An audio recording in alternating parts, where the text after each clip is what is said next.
Hi. In the third test for grade 1 oral, a phrase was played twice and a change was made to one of the notes at the beginning or the end. And you simply had to say whether there was a change near the beginning or near the end. Now, that particular test gives you good practice in the background for a similar test in grade 2, and you may just want to go back to grade 1 and have a little bit of practice on that third test there before you move on with this one. When it comes to grade 2, we've got to be a little bit more specific, because this time you're going to be asked to say if there's been a change to the pitch or to the rhythm.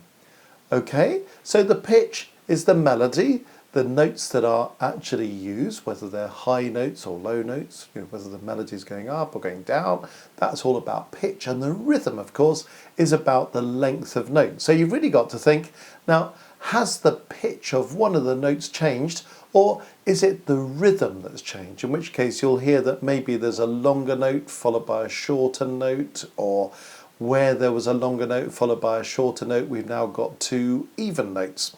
So the first thing to be able to work out is whether there's been a change to the pitch or to the rhythm, and then to be able to say maybe something about where that happened. Was it near the beginning? Was it near the end? Was it in the middle somewhere? And just if you can say any more about what actually happened, then of course that is a more confident answer. So if you could say there was a change in the pitch towards the end, and the second time the note was a little bit higher or a little bit lower, that would be a really good answer. Or for example, if you could say there was a change to the rhythm near the beginning, that's a perfectly decent answer. You may be able to go a stage further and say there was a longer note followed by a shorter note, but the first time both those notes were even in rhythm. You could say something like that. Some people can even work out the number of the note that's changed. So for example, you might hear that in fact the second note was slightly higher or slightly longer. Or you might be able to say the last but one note was higher or lower. So you might just be able to pinpoint things more specifically. But the first thing is really to spot if there's been a change in the pitch or a change in the rhythm, and then to see if you can say any more about it. So the best way we can kind of get geared up for this is to practice a few examples and see if we can hear what was actually going on. So here's the first example. Here's the chord and the starting note, and then I'll count in 2 bars, then I'll play the melody, and then I'll play it again, but with a change, and see if you can work out whether the change has been in the pitch or in the rhythm, and see if there's anything else you want to say about it. So here's the chord, and that first note of the scale, or the key note. 1, 2, 3, 4. 1, 2, 3, 4.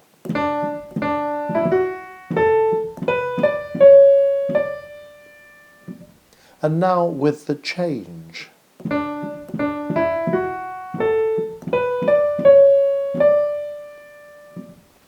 Well, I don't know what you made of that, but you might have heard that the pitch of all the notes was exactly the same. And in fact, in that case, the change was in the rhythm. And the change happened near the beginning. And to be absolutely specific, the change involved the second and the third notes. Have a listen to the first 4 notes. The first time I played this. The second time I played this. So can you hear the first time that the second note was a bit longer than it was the second time, whereas the first time round the third note was a bit shorter than it was the second time. Or you could say the first time the rhythm was dotted from the second to the third note, and the second time the 2 notes were even, going from the second to the third note. You can describe this in any way you want to. Have a listen to that again. So the first time I played this, Did you hear that second note being slightly longer and the third note being shorter? And then I repeated it like this. So hopefully you could hear there that the second and the third notes were of even length. They were in fact a pair of quavers, whereas the first time I played a dotted quaver followed by a semiquaver. Now you're not going to be expected to spell out that amount of detail, though if you know that to be the answer, by all means say it. But listen again, just so you're really sure about hearing that change. The first time I played this, the second time I played this. Okay, listen to the whole piece and then you can hear it in the context of the whole melody. So you were given a chord and this first note, the key note. 1, 2, 3, 4. 1, 2, 3, 4.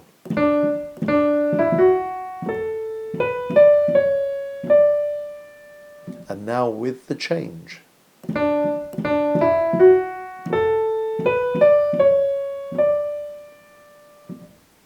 So that's how you would deal with that particular example. Okay, well let's try another example and see how we get on this time. So remember, you're listening for a change in either the pitch or in the rhythm, and that's the most important thing to be able to do, is to say whether there was a change in the pitch or the rhythm. Then think about where it happened, and if you can say something about where it happened, that's great. And then think about, well, how did it change? You might just be able to say something about how it changed. Let's see how we get on with this one.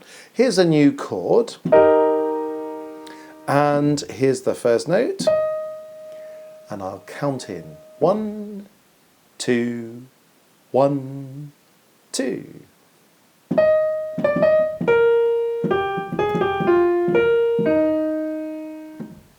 Now with the change.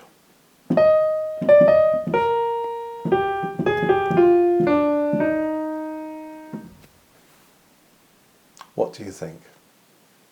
Well, that time it was a change in the pitch. All of the rhythm was exactly the same. This was the rhythm both times.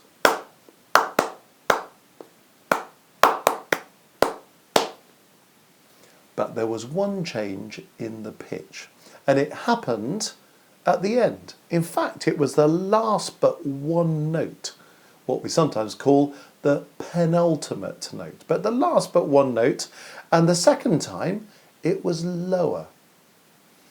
I wonder if you heard that, because the first time I played this for the last pair of notes, and the second time I played this for the last pair of notes. So if you listen to the last little bit of the melody, the first time it went like this, the second time it went like this. So do you hear the first time it goes up before it comes down to the last note, whereas the second time it goes down before getting to the last note. Okay, have a listen to all of that again. Now you know what the change is and where it is, and just see if you can really hear that. Here's the chord and the starting note. 1, 2, 1, 2.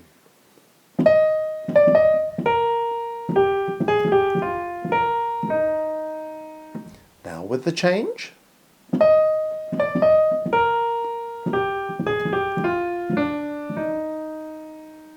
So did you hear that lower note as the last but one note?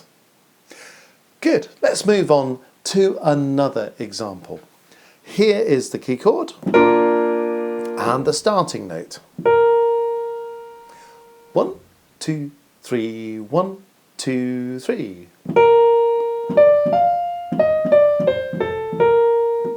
Now with the change.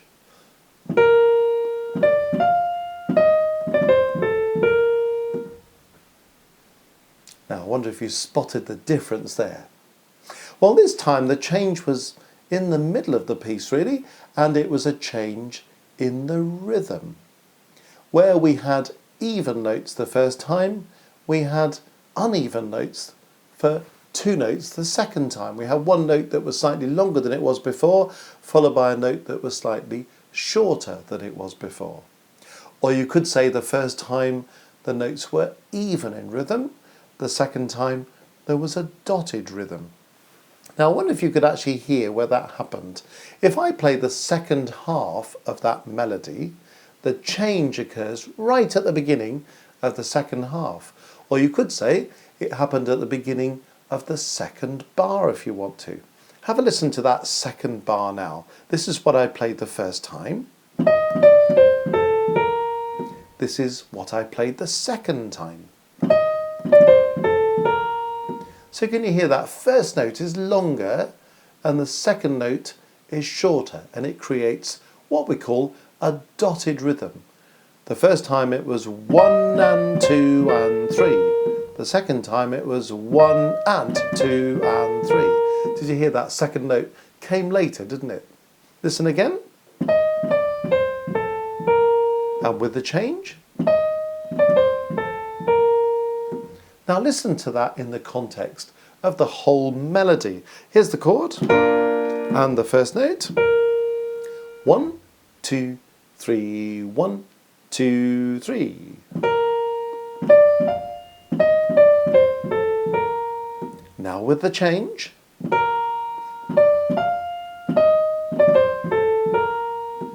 And hopefully you could hear that change in the rhythm at the centre point, halfway through the melody, at the beginning of the second bar, however you want to describe it. And if you wanted to say it was somewhere in the middle, that would be absolutely fine. Okay, let's go on to a new example. Here is the key chord. And that first note, 2 bars to count in. 1, 2, 1, 2.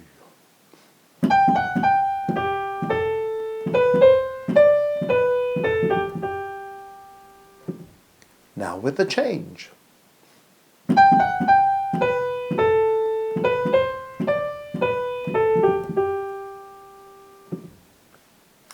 Now I wonder if you spotted the difference there.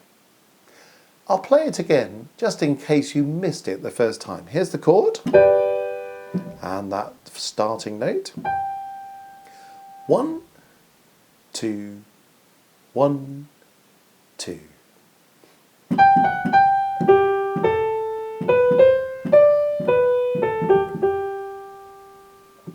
Now with the change.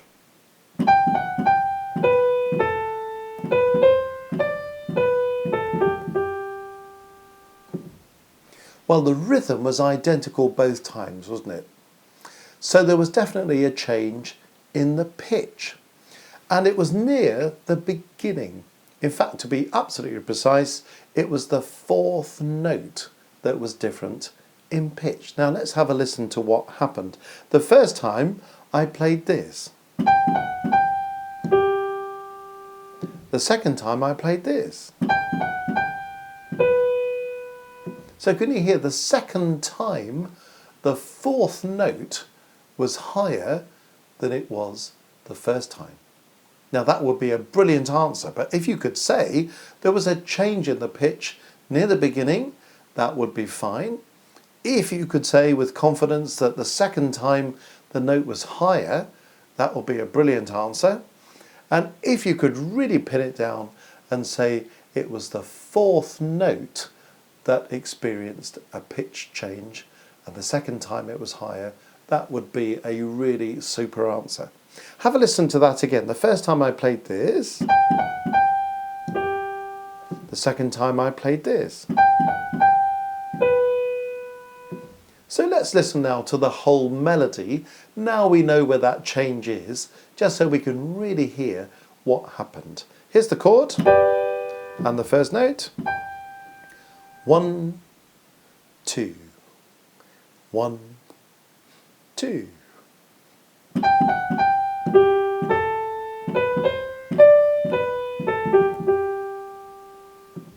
Now with the change.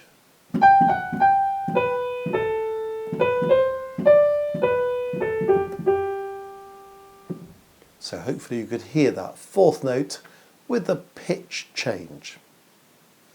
Okay, here's another example. Here's the key chord and the starting note. 1, 2, 3, 4. 1, 2, 3, 4.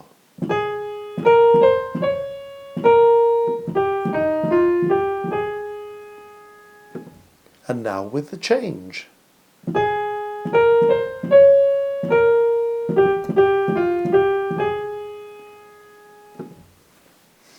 Well, again, the rhythm was absolutely the same both times. So it's a change in the pitch that we really wanted you to hear there.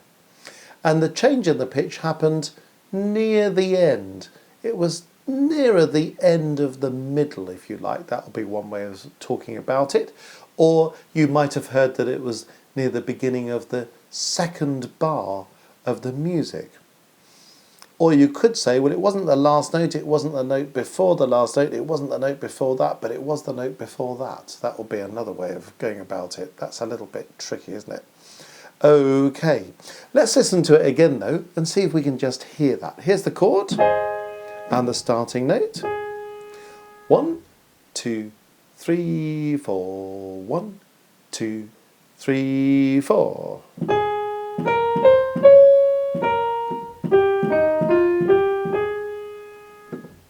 Now with the change.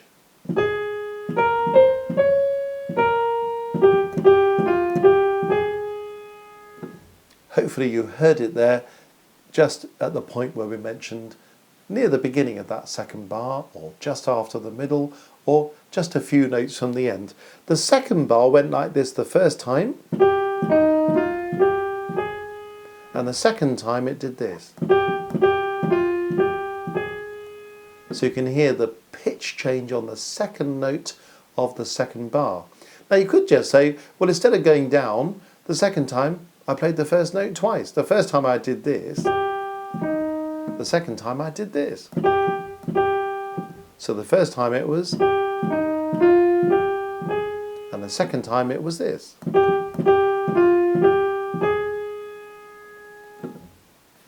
Okay, let's do one more example. Here's the chord and the first note.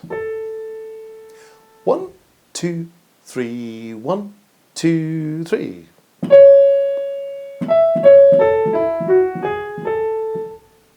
Now with the change.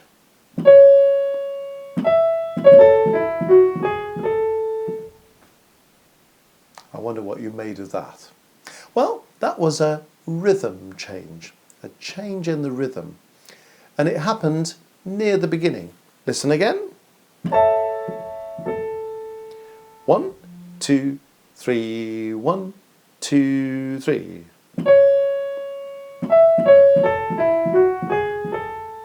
And now with the change.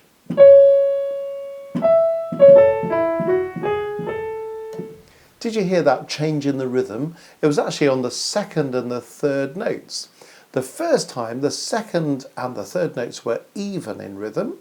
The second time, the second note was a bit longer, the third note was a little bit shorter.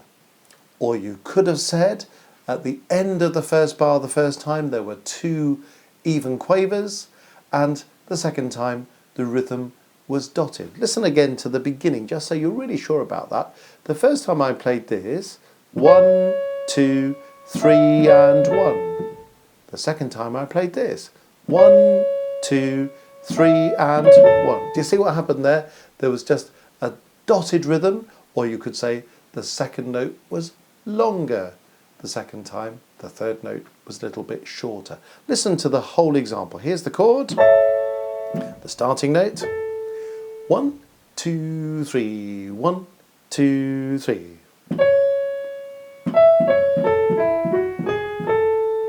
Now with the change.